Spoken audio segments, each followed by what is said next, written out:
Los socialistas vuelven a denunciar la situación de la Casa da Xuventude.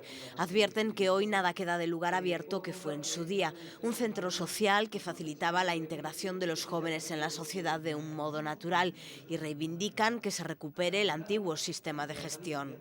É un sistema de xestión compartida, un sistema no que a administración conxuntamente cos mozos e mozas usuarios da Casa da Xuventude pois determinaban que actividades, que actuacións se tiñan que desenvolver.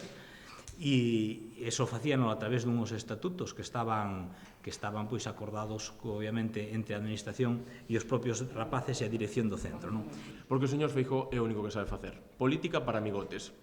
Por que temos hoxe a Casa da Xuventude neste estado? Porque o señor Feijóo decidiu cambiar de modelo no que, en vez da participación da mocidade de Ourense, decidiu que era mellor poñer a súa curmá. Como todos sabemos, é moito máis fácil controlar unha institución se pons os teus amigos que se deixas que a mocidade fale de seu, participe, vote, esas cousas da votación. Parece que ao Partido Popular non lle gusta moito. En reconocimiento a la labor de Benito Losada al frente de la casa, piden que ésta lleve su nombre. A Benito Losada, a maior hipocresía que hai é facerlle homenaxes ou facerlle expedientes de honra que non vai acompañado con reconocimiento.